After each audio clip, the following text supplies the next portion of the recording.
My name is Viliami Manukia. I am a proud Pacifica boy, Tonga Fijian descent, born and raised here in Sydney, Australia, and 27 years old, and doing my best. My childhood, I grew up here in Sydney, Australia. My parents are immigrants, so they obviously moved from the islands to New Zealand, and then they came over here, had myself. Childhood growing up, very diverse in terms of having so many siblings with me, so I love that, and family's very important to me. I'm always raised on the basis of family being number one, and I'll always go back to them. The dynamic was hectic and still is hectic to this day. We grew up in a 2-bedroom apartment unit, 8 of us just like running around, like everyone just wanted a piece of the limelight because there was so many of us. And I think I wanted it a lot. Being younger, I was like, loved the attention. Like I was such a big attention seeker. Well, first of all, I'm a fucking Leo. Big attention seekers, but I think I've calmed down a lot since then, but I've transferred that energy to my performance.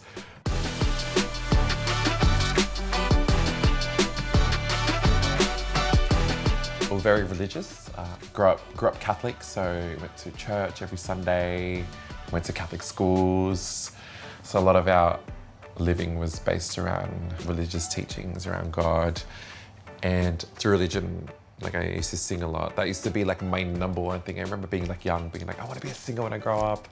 Like I remember I used to like idolize like Michael Jackson, Aretha Franklin, Ella Fitzgerald, and Beyonce. Like Beyonce's like my number one like that I really like look up to. But yeah, my childhood was very based on religion, family, and community. I think that was a big part of it. Like I was very blessed living in the eastern suburbs, loved botany. It was a very nice community. Good place to grow up. Actually, I really loved it. Yeah, I did. I think the first time I like really gauged that I knew that I was a gay person was in kindergarten. I remember I used to have this crush on this one boy, like, and I remember the girls used to be like, oh, like, I like him. Then I was like, I like him. But then like that felt weird to me, like saying that. And then they used to be like, you can't like him, like you're a boy and all this stuff. And I was just like, okay, like sweet. And then came high school, I was still gay. And I told myself, like, it's just a phase. We'll grow out of it and you'll be sweet. But I think the performance is what like brought the gay out of me, brought myself out of me. Like I wouldn't say like high school was a bad time. I fucking loved high school. I think it's one of my favorite like parts of my life, and I would, if I could go back in time and live it again, I would totally do it. But I was really shitty that I couldn't live my true self back in high school.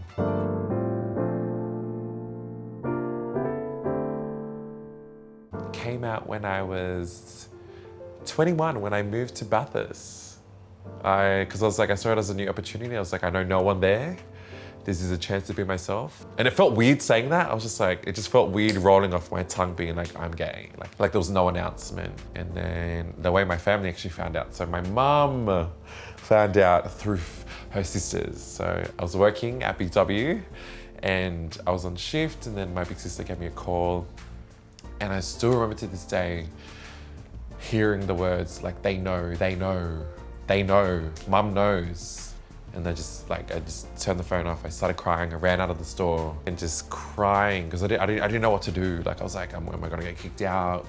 Like how are they gonna take this? Thank God for my brother and my sister, who are my rocks, who's like my foundation, who held me and held my ground for my parents, being like, it's still the same boy, still the same person, like there's nothing different about him. And yeah, that was that process. So that was a lot, and it was heaps. But like, my parents have come a long way.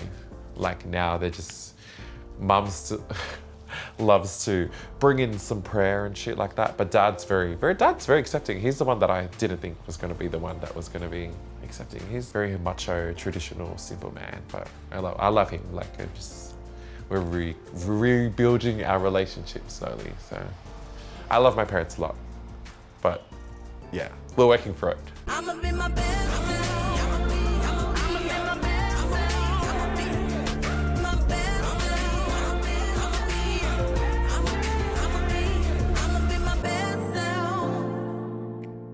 Who am I? King Cxntessa. King Cxntessa is a divine being. I like describing them like that. A divine being that has been sent to help our friend Army. Army is a creative artist, but King Cxntessa is almost this being that's here to help tell a story. She's phenomenal. She's like such a role model. She's, I don't know, it's something like when we perform, like she just calms out. Like, I know, like, is this, like, I'm not trying to be like Beyonce, like the way the cliche of it, like this character takes over me, but like King Cxntessa takes over me. She's a drag queen, darling. That's what she is. Is that the answer you were looking for? So inspirational. Have put me in places that I thought I would never have been. Given me the confidence to do my thing, live my life, and be who I want to be. King Cxntessa is the king. I feel like King Cxntessa's purpose is always to give to the people, to serve the people. Like, yeah.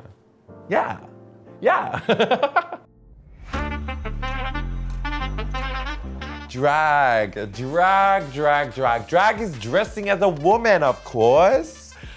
Drag is a fantasy. Drag is an experience. Drag is a story. Drag is ever-changing. Drag is fucking phenomenal. So if you haven't seen drag, make sure you go check it out.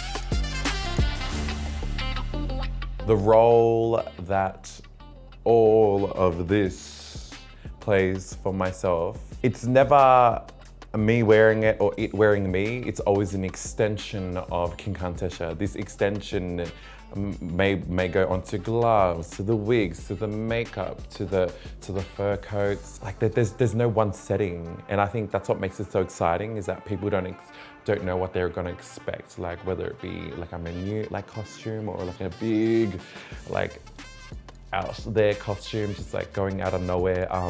It's a big part. A big part in terms of the visual aspects of things, of the storytelling, which is something that I always get back to, storytelling.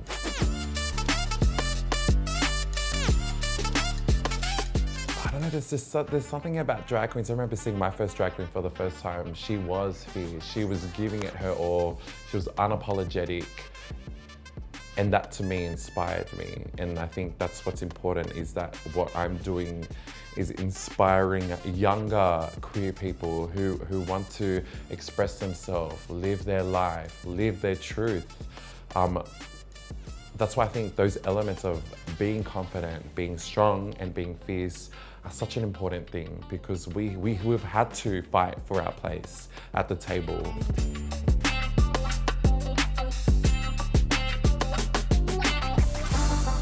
Yeah, so I think it's so important, like what we've had to go through as queer people, and what we still go through as queer people, and what our younger generations as young queer people coming through. I think it's important for them to see this power, this drive, because there's always a younger person out there. I don't know whether they be queer, whether it be based on gender, sexuality, religion, and everything. If they can have someone that they can look up to, and they know they can be that person when they grow up. Like, that's my job done. And my job's still not done, because my job is forever, every day, trying to inspire people, trying to inspire the masses. But yeah, I'm just one person, but one person can do a lot. One person has done a lot, and will still do a lot. Social media has been a big factor, but community has been the biggest thing for me. Community, I cannot stress. From that first performance, so like, you never know who's gonna be in the audience, and that's what I always tell myself. And that's what one of my mentors, Betty Grumble, I love you, Betty Grumble. She taught me that gigs beget gigs, but only if you put in the effort for that. Like, you put in 100%, give yourself all to it. There's always gonna be someone in the gig who wants to see you perform again. And I think that's been the biggest thing. Like, love social media has also been a big thing. Like, people have reached out and they're like, oh, like, I've seen you do this and that. Would love to have you.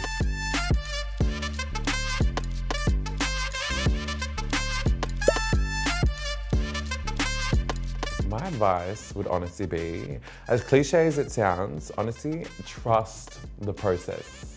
I'm only saying this because I'm speaking from experience, because I remember I would never have thought I'd be where I am today with what I'm doing. I think the journey is so important. I think a big part of it as well is accepting what's becoming of you, the changes that you may feel, the difference that you may feel. Like, take part in it. Like, don't block it out. Take part in it. Accept whatever's happening, but trust the process. Don't force it.